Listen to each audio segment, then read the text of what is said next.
तो स्टूडेंट्स हमारा जो नेक्स्ट टॉपिक है वो है लोकेशन ऑफ वॉइड्स कि वॉइड्स जो होती हैं चाहे वो ऑक्टाहेड्रल हैं चाहे टेट्राहेड्रल है उनकी पोजीशन कहाँ लोकेट करती है, तो इसको समझना ज़रूरी है।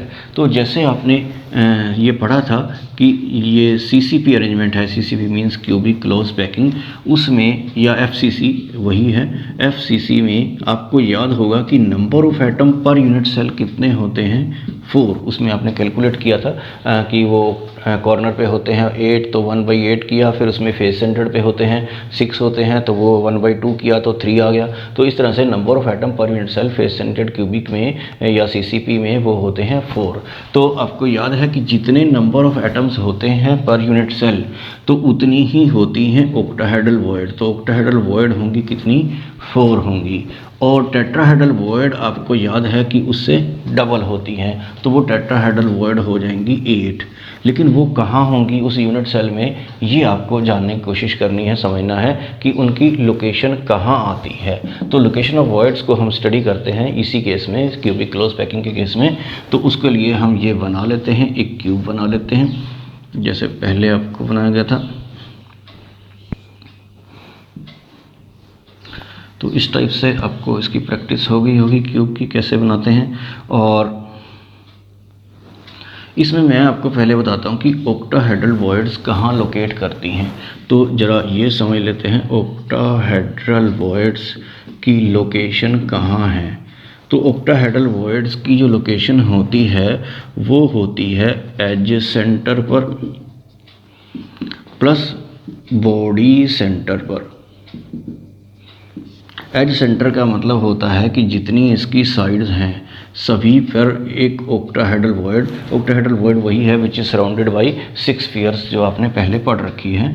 तो इस तरह से सभी एजेस पर आप बना सकते हैं। ये ऑक्टाहेड्रल वॉइड यहाँ पे होती है तो आपको काउंट करना है। तो आपको याद ही होगा कि इस एज की जो क्यूब होता है उसकी एजेस कितनी होती हैं, ये सारी ये इस तरह से 4 हैं और 4 ऊपर और 4 नीचे, तो ये 12 एजेस होती हैं। तो ये 12 जो एजेस होती हैं इसका जो कंट्रीब्यूशन है एज पर पार्टिकल्स का कंट्रीब्यूशन आपको बताया था 1/4 होता है, तो आप 1/4 कर देंगे। और एक वॉइड जो बॉडी सेंटर में है तो वो एक इसमें ऐड कर देंगे। तो इस टाइप से इनका आप सम कर दीजिए कि ये आ गया आपका 3 + 1, तो ये कितना हो गया 4 आ गया। तो इसका मतलब हुआ कि ऑक्टाहेड्रल वॉइड्स इस पर यूनिट सेल में कितनी होती हैं, 4 ही होती हैं, जो number of atom per unit cell के इक्वल ही हैं। तो इस तरीके से आप इसको आसानी से समझ सकते हैं अगर आपको पता हो इसकी लोकेशन कहाँ है। और ऑक्टाहेड्रल वॉइड के केस में मैंने आपको याद है कि NaCl का एग्जाम्पल दिया था कि उसमें जो सोडियम आयन है वो जो है ऑक्टाहेड्रल वॉइड्स को ऑक्यूपाई करता है। तो जहाँ जहाँ मैंने ऑक्टाहेड्रल वॉइड्स बताई हैं इसका मतलब वहीं वहीं सोडियम पॉजिटिव आयन आता है, जो कि आप NaCl के स्ट्रक्चर में आगे देखेंगे। तो इस टाइप से ये ऑक्टाहेड्रल वॉइड हो गई 4। तो अब बारी है इसकी टेट्राहेड्रल वॉइड को देखने की। टेट्राहेड्रल जो वॉइड्स होती हैं 2 ऑन ईच डायगोनल, इसका जो डायगोनल है यहाँ से यहाँ तक अगर आप बनाएंगे तो ये हर डायगोनल पर 2-2 होती हैं। एक यहाँ पे बना लेते हैं, एक यहाँ बना लेते हैं। ये इस डायगोनल का सेंटर पॉइंट है, तो उस सेंटर को यहाँ से फिर डिवाइड करें, उसका फिर मिड पॉइंट ले लीजिए, तो मतलब ये 1/4 डिस्टेंस हो जाएगा, ये भी 1/4 डिस्टेंस हो जाएगा। तो एक एक डायगोनल पर 2-2 वॉइड आएंगी। तो आप ये समझिए कि इस क्यूब के अंदर कितने डायगोनल हो सकते हैं। तो ये वाला जो यूनिट सेल है इसका जो टॉप है ये कॉर्नर, ये कॉर्नर, इस कॉर्नर का ऊपर वाला सिरा और नीचे वाले बेस का ये इधर वाला सिरा, इसके अपोजिट का एक डायगोनल बनेगा। इस तरह से यहाँ तक दूसरा डायगोनल बनेगा। ये साइड ऊपर और ये साइड नीचे लेंगे, 2 डायगोनल बनेंगे। अगर आप इसका अपोजिट कर देते हैं कि इधर वाली ऊपर इधर वाली नीचे, तो 2 डायगोनल और बन जाएंगे। तो नंबर ऑफ डायगोनल कितने हुए 4, और एक डायगोनल पर कितनी वॉइड है 2, तो टोटल वॉइड हो गई कितनी 8 हो गई। तो इस तरह से ये 8 वॉइड्स हो जाती हैं। तो ये आपको बिल्कुल समझ में आ गया होगा कि क्यूबिक क्लोज पैकिंग में number of atom per unit cell होते हैं 4, तो इसलिए ऑक्टाहेड्रल वॉइड भी होती हैं 4 और टेट्राहेड्रल वॉइड होती हैं 8। यहाँ पर अगर क्वेश्चन आता है कि नंबर ऑफ ऑक्टाहेड्रल वॉइड पर स्फीयर, देखिए ऑक्टाहेड्रल वॉइड 4 हैं, लेकिन 4 स्फीयर हैं, तो पर स्फीयर अगर आपको कैलकुलेट करना है तो वो 1 आएगी। इसी तरह से टेट्राहेड्रल वॉइड जो है अगर आपको उसको कैलकुलेट करना है पर स्फीयर तो वो आ जाएगी 2। तो इस तरह से वॉइड्स कहाँ कहाँ लोकेट करती हैं ये आप इस डायग्राम से और इस तरह कैलकुलेशन से बिल्कुल आसानी से समझ सकते हैं। तो स्टूडेंट्स आगे हम करते हैं स्ट्रक्चर ऑफ NaCl। तो NaCl का स्ट्रक्चर जो है इसकी ज़रूरत पड़ती है बीच बीच में, पहले भी मैंने इसका जिक्र किया था। तो आपको देखना है कि इसको ड्रा कैसे करना है। तो जैसे मैं करूँगा आप पहले उसको देख लीजिए, फिर आप वीडियो के एंड में आपको अपनी नोटबुक पर इसको बना के देखिए। तो वही पहले की तरह हम सबसे पहले क्या करेंगे, एक क्यूब बना लेंगे।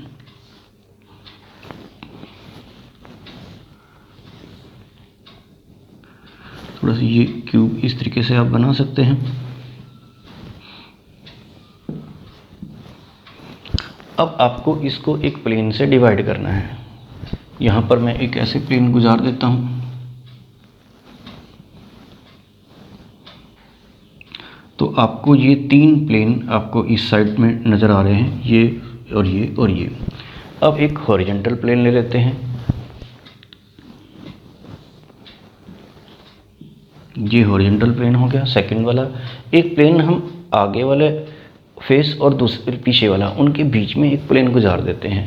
तो देखिए यहाँ पर ये थर्ड प्लेन है। ये डॉटेड लाइन से इसलिए बनाया है कि ये थोड़ा सा आपको अलग से दिखे। तो क्यूब बनाना है, फिर 3 प्लेन गुजारने हैं। पहले ये वाला गुजारा था हमने हॉरिजॉन्टल, फिर वर्टिकल और एक ये बीच में। 3 प्लेन के बाद आपको याद रखना है कि 3 लाइंस ड्रा करनी है। तो इस क्यूब के अगर आप ये देखें क्यूब, इसका ऊपर वाला फेस का जो सेंटर है उसके नीचे वाले फेस के सेंटर पे एक लाइन ड्रा करनी है। इस तरह से लेफ्ट वाले को राइट वाले से मिलाना है और फ्रंट वाले को बैक वाले से मिलाना है। तो आप समझ गए होंगे कि मैं क्या करने वाला हूँ। तो ये ऊपर के फेस को नीचे वाले फेस से मिलाना है और लेफ्ट वाले फेस का जो मिड पॉइंट है उसको राइट वाले से मिलाना है और फ्रंट वाले को बैक वाले से मिलाना है, इस तरीके से। तो ये इसको हमने 3 प्लेन और 3 लाइनें बनाई हैं। तो अब देखते हैं कि इसमें सोडियम पॉजिटिव कौन सी पोजीशन लेता है और Cl नेगेटिव पोजीशन कौन सी लेता है। तो आपको पहचानने के लिए मैं सोडियम पॉजिटिव ऐसे डार्क कलर से बनाऊंगा और ऐसे इस तरह के सर्कल से मैं बनाऊंगा क्लोराइड आयन, ताकि आपको कोई कन्फ्यूज़न ना हो। तो आपको याद है कि जो ऑक्टाहेड्रल वॉइड स्टडी की थी उसमें एक ऑक्टाहेड्रल बॉडी सेंटर में थी, वहीं पर सोडियम आयन आएगा। तो यहाँ पर सोडियम आयन होगा इस पूरे यूनिट सेल के सेंटर में, और एक सोडियम आयन जो होता है that is surrounded by 6 chloride ion. जैसे कि आपने पढ़ा है कि सोडियम आयन का कोऑर्डिनेशन नंबर होता है 6, इसी तरह से Cl का कोऑर्डिनेशन नंबर भी होता है 6। तो ये जो सोडियम है आयन, उसके ऊपर है क्लोराइड, उसके नीचे क्लोराइड, उसके लेफ्ट में क्लोराइड, उसके राइट में क्लोराइड, उसके आगे भी क्लोराइड और पीछे भी क्लोराइड। तो बताइए टोटल कितने क्लोराइड। तो आपका आंसर है 6। तो इस तरह से आप ये क्लोराइड है तो इसके ऊपर नीचे आगे पीछे लेफ्ट में भी होगा, राइट में सब जगह आपने सोडियम लगा दिया। तो ये क्लोराइड है तो यहाँ पर सोडियम होगा, यहाँ पर सोडियम होगा, यहाँ पर सोडियम होगा और यहाँ पर देखिए क्या होगा, सोडियम ही होगा। यहाँ पर सोडियम होगा, यहाँ सोडियम है तो इसके अपोजिट यहाँ पे क्लोराइड आएगा, यहाँ सोडियम है तो यहाँ पर क्या आएगा, क्लोराइड। तो इस तरह से ये सोडियम है, यहाँ पे क्लोराइड क्लोराइड और यहाँ पर जो है वो सोडियम और यहाँ भी सोडियम और यहाँ भी सोडियम और यहाँ भी, यहाँ पे आएगा क्लोराइड। तो इस तरह से आप देख लीजिए कि कोई 2 सोडियम एक साथ ना आए और कोई 2 क्लोराइड एक साथ ना आए। तो हमें कैलकुलेट करना है। अब आपको ये तो समझ में आ गया है कि सोडियम आयन और क्लोराइड आयन का जो कोऑर्डिनेशन नंबर रेशियो है, ये मैंने कोऑर्डिनेशन नंबर लिखा है कि एक सोडियम के साथ 6 क्लोराइड आयन अटैच हैं और एक क्लोराइड के साथ 6 सोडियम अटैच हैं। तो कोऑर्डिनेशन नंबर रेशियो होती है 6 NaCl के स्ट्रक्चर में। अब आपको ये कैलकुलेट करना है कि नंबर ऑफ क्लोराइड आयन या number of sodium ion per unit cell. तो पहले मैं कैलकुलेट कर देता हूँ number of Cl negative ions per unit cell कितने हैं। तो Cl नेगेटिव आयन जो है आपको यहाँ पे ध्यान रखना है कि वो FCC स्ट्रक्चर बना रहा है। FCC का मतलब होता है कि Cl हर कॉर्नर पे होगा और हर फेस के सेंटर पे भी होगा। तो देखिए यहाँ पर ये Cl नेगेटिव बनाना है। तो ये हर कॉर्नर पे 4 कॉर्नर ऊपर और 4 कॉर्नर नीचे, तो इस तरह से ये सब जगह पे क्या है, क्लोराइड आयन है। और हर फेस के सेंटर में भी है। देखिए ये ऊपर का फेस है, ये नीचे का फेस है, ये लेफ्ट फेस है, ये राइट फेस है, ये फ्रंट फेस है और ये बैक फेस है। तो क्लोराइड आयन FCC स्ट्रक्चर बनाता है जो हर कॉर्नर पे प्रेजेंट होता है और हर फेस के सेंटर पे भी प्रेजेंट होता है। तो देखते हैं कि टोटल कितने क्लोराइड आयन हैं। क्लोराइड आयन कहाँ हैं, हर कॉर्नर पे हैं। कॉर्नर का कंट्रीब्यूशन होता है 1/8, तो हर कॉर्नर पे क्लोराइड आयन है। तो इस टाइप से ये कर दिया मैंने। और हर फेस के सेंटर पे है, कितने फेसेस हैं, 6, उसका कंट्रीब्यूशन होता है 1/2। तो यहाँ से कैलकुलेट करके आपके पास आ जाएगा 4। तो इस तरह से नंबर ऑफ क्लोराइड आयंस होंगे 4 इसके अंदर। अब हम चेक करते हैं कि number of sodium positive ion भी कहाँ कहाँ हैं। तो सोडियम पॉजिटिव आयन कहाँ हैं वो आप समझ लीजिए। एक तो एज सेंटर पर है और एक बॉडी सेंटर पर है। ध्यान से देखिए, हर एज पर एक सोडियम है, इस एज पर भी एक सोडियम है, इस पर भी है। तो 12 एजेस होती हैं। ये आप स्ट्रक्चर में ध्यान से देखिए, 12 एजेस होती हैं और एक एज पर कंट्रीब्यूशन होता है 1/4 जो आपने पहले स्टडी किया है। और एक जो होता है बॉडी सेंटर पे पार्टिकल है, बॉडी सेंटर पर एक ही सोडियम आयन है। तो इसका मतलब जो है ये टोटल जो सोडियम आयन हो गए वो भी 4 हो गए। तो क्लोराइड आयन भी 4 ही थे। इसका मतलब ये हुआ कि एक यूनिट सेल में 4 sodium ion and 4 chloride ion होते हैं। मतलब कि एक यूनिट सेल में 4 NaCl होते हैं। तो अगर आपसे ये पूछा जाए कि 100 यूनिट सेल में कितने NaCl होंगे, तो 4 से आप क्या करेंगे, मल्टीप्लाई कर लेंगे कि एक यूनिट सेल में 4Cl, तो 4 NaCl होते हैं। तो इस तरह से आप कोई न्यूमेरिकल इस बेस पर कैलकुलेट भी कर सकते हैं। तो वो मैं आपको आगे आपको करा दूंगा। तो इस तरह से ये स्ट्रक्चर ऑफ NaCl आपको समझना है।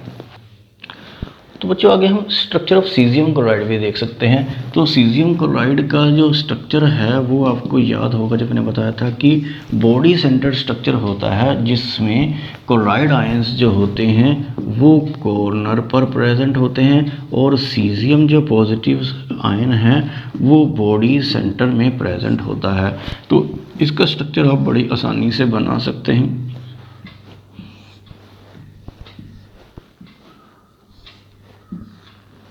तो यहाँ पर कौन सा आयन है, वो है क्लोराइड आयन। तो आपको ये पता है कि ये मैं क्लोराइड आयन बना रहा हूँ और डार्क कलर से ये सीजियम आयन बना रहा हूँ। तो वो सीजियम आयन कहाँ बनाऊँगा, यहाँ इसके सेंटर में। तो वो 4 क्लोराइड ऊपर और 4 क्लोराइड नीचे की से अटैच होगा। तो इस तरह से उसका कोऑर्डिनेशन नंबर होगा 8। तो सीजियम आयन का कोऑर्डिनेशन नंबर 8 होगा। अगर आप ये आगे इसको कंटिन्यू करते हैं, क्लोराइड आयन एक इस सीजियम से, एक किसी और सीजियम से, एक इधर नीचे, एक इधर नीचे और 4 सामने, तो इस तरह से उसका कोऑर्डिनेशन नंबर भी क्या हो जाएगा, 8। तो सीजियम और क्लोराइड आयन की कोऑर्डिनेशन नंबर रेशियो तो होगी 8। और एक आपको वो स्टडी करना है जो अभी NaCl के स्ट्रक्चर में किया था कि इस यूनिट सेल के अंदर कितने क्लोराइड आयन हैं और कितने सीजियम आयन हैं। तो आप जल्दी जल्दी कैलकुलेट करिए। तो क्लोराइड आयन देखते हैं कितने हैं। क्लोराइड आयन 8 है क्योंकि, और वो 1/8 करना है क्योंकि वो सिर्फ कॉर्नर पर है, तो वो आ गया 1। और सीजियम आयन भी कितना है, वो तो एक ही है बॉडी सेंटर में, तो वो भी आ गया 1। तो इस यूनिट सेल के अंदर एक सीजियम पॉजिटिव आयन है और एक क्लोराइड आयन है। तो मतलब कि 1 सीजियम क्लोराइड है इसके अंदर, एक यूनिट सेल के अंदर। अभी जो NaCl में किया था उसमें मैंने 4 NaCl बताए थे एक यूनिट सेल में। इस तरह से और भी काफ़ी स्ट्रक्चर हैं, अगर आपको उनके बारे में इंफॉर्मेशन चाहिए। कि जिंक सल्फाइड की बात करें तो उसमें भी 4 आता है, जैसे NaCl में आ रहा है आंसर 4। तो हालांकि स्ट्रक्चर उसका डिफरेंट है। तो इस तरह से औरों का भी देख सकते हैं आप कि एक यूनिट सेल के अंदर कितने वो मॉलिक्यूल्स ये जो आते हैं, कंपाउंड्स आते हैं। तो एक सीजियम क्लोराइड एक ही आता है यूनिट सेल में, ZnS4 आता है और NaCl भी 4 आता है। तो इस तरह से आप ये स्ट्रक्चर के बारे में कुछ इन्फॉर्मेशन रख सकते हैं। तो स्टूडेंट्स हमारा जो अगला टॉपिक है सॉलिड स्टेट में वो है radius ratio and coordination number. तो इसको समझिए क्या है ये। तो रेडियस रेशियो जो है वो होती है radius of cation divided by radius of anion. तो कैटायन का रेडियस आपको दिया होगा, अनायन के रेडियस से डिवाइड कर दीजिए तो वो रेडियस रेशियो निकल के आएगी। तो अगर रेडियस रेशियो ज़्यादा आ रही है तो इसका मतलब जो है वो कैटायन का साइज़ ज़्यादा है, मतलब उसके साथ ज़्यादा अनायन लगे हैं, तो इसका मतलब उसका कोऑर्डिनेशन नंबर भी ज़्यादा ही होगा। तो इट मीन्स कि रेडियस रेशियो कोऑर्डिनेशन नंबर से रिलेटेड है, और कोऑर्डिनेशन नंबर जो होता है वो बताता है कि उसके साथ कितने और एटम अटैच हैं, तो उसके ऊपर डिपेंड करता है उसका स्ट्रक्चर। तो मैं आपको कुछ रेंज बता रहा हूँ कि अगर रेडियस रेशियो आपकी कैलकुलेट करके 0.155 से 0.225 के बीच में आती है, अगर ये इतनी कम है तो कोऑर्डिनेशन नंबर उस केस में आएगा 3 और शेप होगी ट्रायंगुलर। तो इस तरह से आप इसको बना सकते हैं, एक ट्रायंगुलर सी शेप। और अगर वो इससे थोड़ा आगे 0.225 से 0.414 तक आए तो कोऑर्डिनेशन नंबर होगा 4 और शेप होगी उसकी टेट्राहेड्रल। तो टेट्राहेड्रल शेप आपको पता ही है, ऐसे अलग अलग डायरेक्शन में होती है। और अगर ये 0.414 आए और 0.414 और 0.732 के बीच में बाई चांस कहीं आ जाती है 0.414 ही, तो कई बच्चे पूछ लेते हैं कि उसको इधर रखना है कि इधर रखना है, तो वो इधर रखें आप। ये इसकी एक आइडियल रेशियो होती है, इसको आइडियल रेशियो बोलते हैं 6 कोऑर्डिनेशन नंबर की।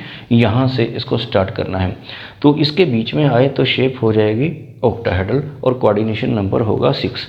ऑक्टाहेड्रल शेप आप ऐसे बना सकते हैं कि जैसे आपने +1 में कहीं SF6 की शेप पड़ी होगी, तो ये बीच में एक पॉइंट है, 4 इधर स्क्वायर में, एक ऊपर एक नीचे, तो इस तरह से ये ऑक्टाहेड्रल शेप बन जाती है और इसमें 6 होता है कोऑर्डिनेशन नंबर। और 0.732 से 1 के बीच में आए तो कोऑर्डिनेशन नंबर होगा 8 और वो बॉडी सेंटर्ड होगा। बॉडी सेंटर्ड वाली शेप आपको याद ही है कि जैसे हम एक बॉक्स बनाते हैं और उसमें 4 कॉर्नर ऊपर और 4 कॉर्नर नीचे और बीच में एक पार्टिकल होता है जो उनसे अटैच होता है 8 से, तो ऐसी शेप होती है बॉडी सेंटर्ड की। कोऑर्डिनेशन नंबर 1 से ज़्यादा हो सकता है क्या?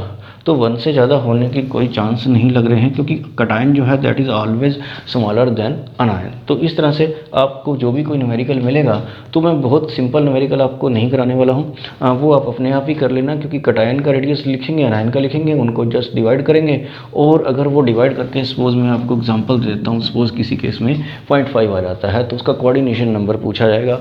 तो 0.5 आप देखिए किस रेंज में आता है, ये तो आपको लर्न करनी पड़ेगी, तो वो आएगा इस रेंज में, तो कोऑर्डिनेशन नंबर होगा 6 और शेप होगी ऑक्टाहेड्रल। तो एक न्यूमेरिकल मैं आपको अभी दिखा देता हूँ, अभी आप इसको पहले इसकी रेंज को लर्न कीजिए कि कितनी रेडियस रेशियो होगी तो कितना कोऑर्डिनेशन नंबर होगा और उसके अकॉर्डिंग स्ट्रक्चर क्या बनेगा।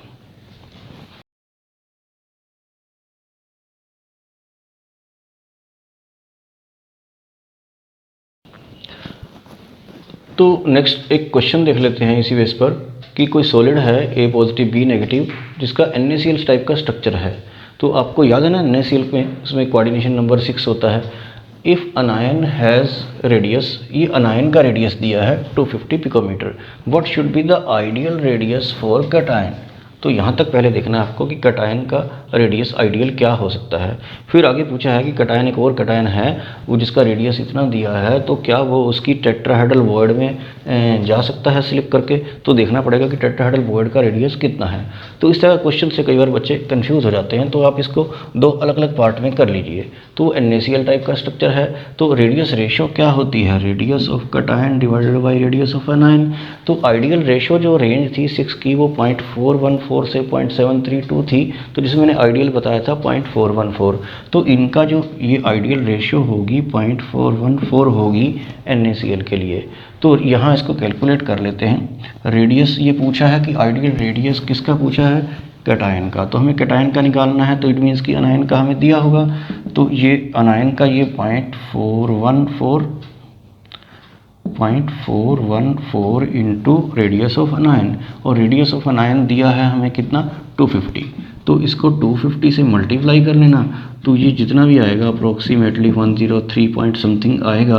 तो ये पिकोमीटर में है अगर, तो पिकोमीटर में लिख देना है। तो ये आइडियल रेडियस कैटायन का आएगा इस केस में। उसके बाद अगली बात करते हैं कि कैटायन का जो रेडियस है C पॉजिटिव वाला, जिसका रेडियस इतना है, तो क्या वो उसकी टेट्राहेड्रल वॉइड में जा सकता है क्या। तो टेट्राहेड्रल वॉइड की रेंज आपको लर्न करनी पड़ेगी। तो अगर हम दूसरा केस बात करें कैटायन का रेडियस डिवाइड बाई अनायन, तो ये कैटायन का जो रेडियस है वो कितना दिया है 180, और 180 दिया है, और अनायन तो रेडियस वही है 250। तो तो इसको आपको डिवाइड कर लेना है। तो ये अप्रोक्सीमेटली अगर आप करेंगे तो ये 0.72 के करीब आ जाएगा इनकी रेशियो। तो आपको वो याद है कि टेट्राहेड्रल वॉइड की रेंज क्या थी? तो रेंज थी, आप सोचिए ज़रा, वो ये थी टेट्राहेड्रल के केस में, टेट्राहेड्रल वॉइड की ये 0.225 से 0.414। तो क्या ये उसके अंदर आ सकता है? तो नहीं, इसका तो साइज़ बड़ा है, रेडियस रेशियो ज़्यादा आ रही है, उस रेंज में नहीं आ रही है, तो ये उससे ज़्यादा आ रही है। तो इसका मतलब जो है इस साइज़ का कटायन टेट्राहेड्रल वॉइड में नहीं जा सकता। तो इस तरह के क्वेश्चंस आपको और भी ट्राई कर लेने हैं।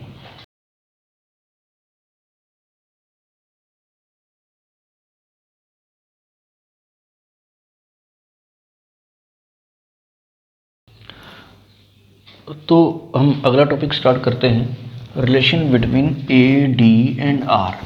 तो आपको समझना है पहले तो कि ये ए डी आर क्या है किसी क्यूब में, किसी यूनिट सेल में। तो यूनिट सेल में आपको ए तो पता ही है, जो length of edge of unit cell होती है उसको एज लेंथ बोलते हैं, तो वो तो ए होती है। और डी जो होता है वो क्या है? इसको बोलते हैं नियरेस्ट नेबर डिस्टेंस, कि दो एटम्स के बीच में जो डिस्टेंस है सेंटर टू सेंटर, उसको हम बोलेंगे डी। तो अभी आपको लग रहा होगा कि डी और ए तो सेम ही है, लेकिन आपको आगे क्लियर हो जाएगा। और रेडियस तो आपको पता ही है कि किसी एटम का जो स्फेरिकल शेप में है तो उसके सेंटर पॉइंट से उसके लास्ट तक जहाँ भी वो जगह है तो वो उसका रेडियस हो जाता है। तो अभी देखते हैं कि ये टेबल बनाया है, ये सिंपल फेस सेंटर्ड और बॉडी सेंटर्ड सभी में डी और रेडियस वगैरह का अलग अलग फार्मूला है। तो आपको समझना है कि ये कैसे है। पहले तो ये बात करते हैं कि रेडियस जो है वो हमेशा जो एज लेंथ होती है उसका आधा ही होता है। तो अगर ये डी और ए सिंपल में इक्वल हैं तो रेडियस उसका हाफ ही होगा। तो ऐसा क्यों होगा? जो नियरेस्ट नेबर डिस्टेंस है तो उसमें हम मान लेते हैं कि दो एटम्स जो क्लोज हैं वो दोनों एक दूसरे को टच कर रहे होंगे, तो ये उनका डिस्टेंस है इतना, तो उसका हाफ जो हुआ वो आर हो गया। तो जो भी डी होगा हमारा, हम उसको हाफ कर देंगे तो वो हो जाएगा एक रेडियस हो जाएगा एक एटम का। अब देखते हैं हम एक क्यूब बनाकर। तो ऐसे एक क्यूब बना लेते हैं यूनिट सेल।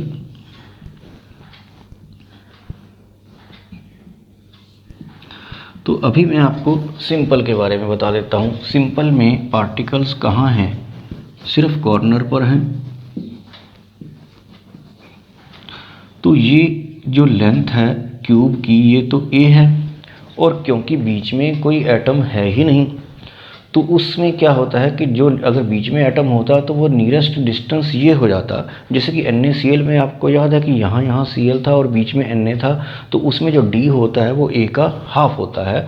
वो आपको अगले कहीं से न्यूमेरिकल में यूज़ करना है। लेकिन यहाँ से यहाँ तक बीच में कोई एटम नहीं है, तो इस पर्टिकुलर केस में D भी वही है और A भी वही है।